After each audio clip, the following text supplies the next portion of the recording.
I know it's been a while since I made a video like this, so today I'm gonna be answering all those questions pertaining to what happened to my first frozen embryo transfer, which I filmed and posted last year. I know I am very inconsistent giving updates to those who watch my previous videos to get information or to see the whole picture of the process from the beginning of the IVF treatment to a successful pregnancy. So, yes, my first frozen embryo transfer was successful. I gave birth to my daughter a few months ago.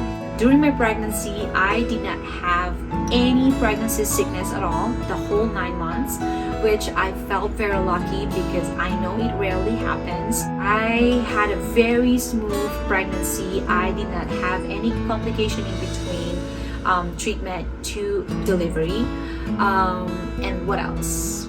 The second question I commonly receive from people here in YouTube is how much we spent on IVF.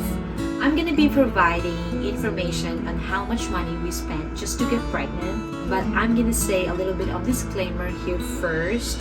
This is not going to be the same for everyone since there are so many factors that plays into the actual cost of IVF. Some needs more than one cycle of stimulation, some needs more than one egg retrieval, and some only needs one egg retrieval and they get enough or more viable eggs to fertilize.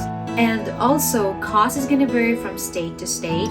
So all the numbers and information I am going to mention is based only on our case, on our experience, and in the state of Utah in this particular fertility center. On the previous videos I posted, I mentioned a couple times why we started doing IVF. I am not going to discuss it further on this video, but anyway, in our case, we only had to do a mini stimulation IVF. Which means less medication compared to the traditional IVF. I believe that is the only difference between the two. Correct me if I'm wrong. So let's start breaking down the cost. I have all the receipts and bills here. I documented everything. Let's start in 2019. So back in 2019, I had 3 series of IUI in University of Utah Fertility Center.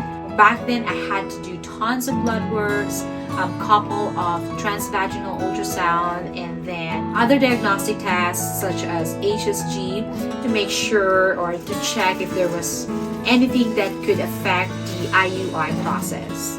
Those were not fully covered by my insurance since it was part of a fertility treatment. With my insurance negotiated discount, we paid $1,848.69. That exclude the IUI itself, which cost $1,000 each IUI. So we did 3 series of that, so that was $3,000 for 3 IUIs. In regards to medication, I paid $340.55 for 3 Overdraw shots. And then some medications such as Clomid, that was covered by my insurance, so we only had to pay deductible, which was about $4 each prescription. With that IUI, we spent a total of $5,189.24. So let's say $5,200 including the copay for Clomid and other over-the-counter medication along the way.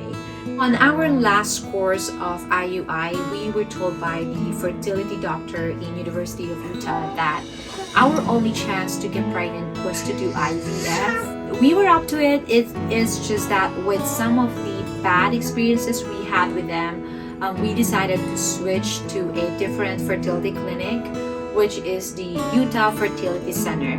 We heard a lot of good things about them from people in social media groups and from friends of ours who actually went through IVF with them. Grant and I are not regretting that we chose them to be our partner in this journey. In March 2021, we officially started our IVF process with the Utah Fertility Center. Our doctor was Dr. Gurchev. She is seriously the best fertility doctor we've ever met. She treated us like a family. You know, she cried with us. She spent extra time with us when we needed it. And she celebrated with us in our success with our first cycle of IVF. With a new doctor's visit and another HSG, since my last HSG was past 6 months already, and a couple of lab works, we paid $1,316.80. Then I had to use birth control prior treatment, and that was $98.39. On that pre-workups, we paid in total of $1,415.19.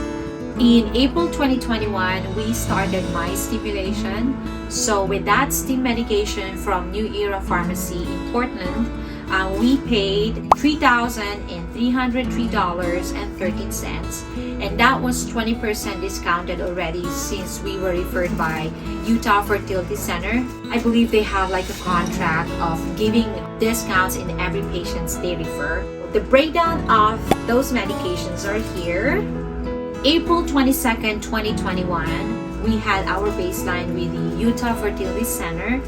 We paid $8,450, and that was required to be paid on the day of our baseline. The doctor's fee, labs, ultrasound, etc. was included in that amount. That was from April 22nd of 2021 to May 4th of 2021, which was my egg retrieval.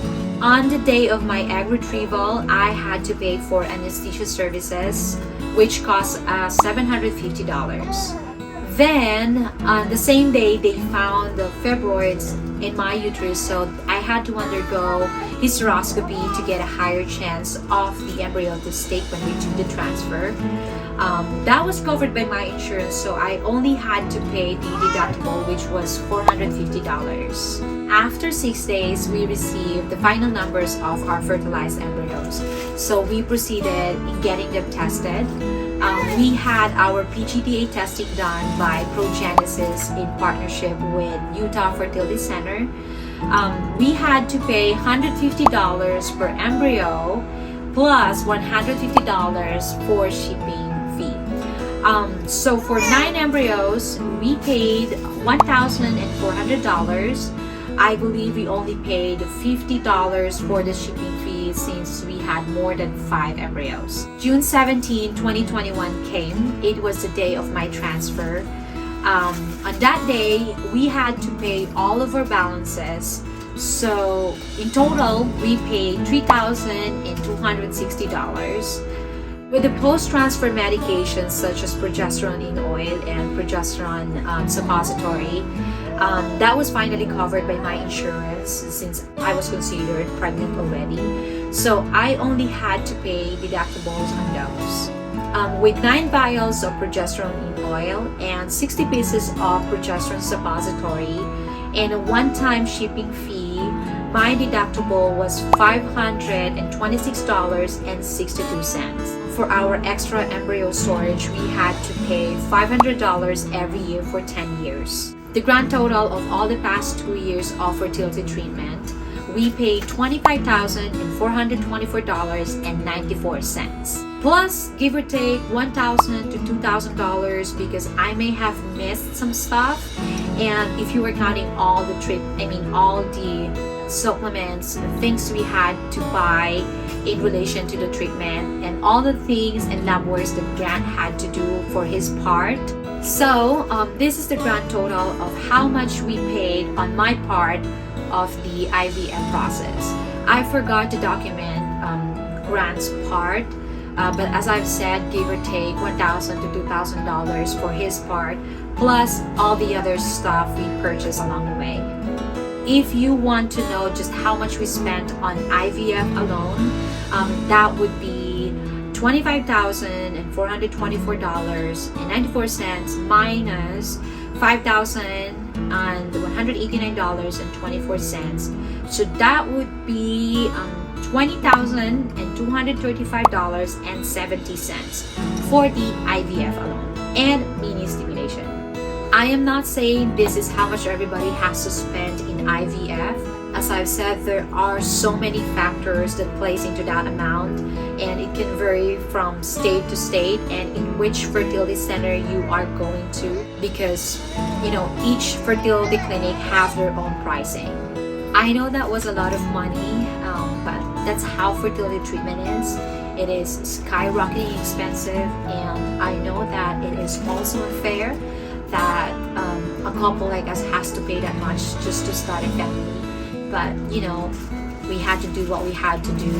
So we went through that, and we are very grateful for the love and support of our family, friends, and co-workers to get us to where we are right now.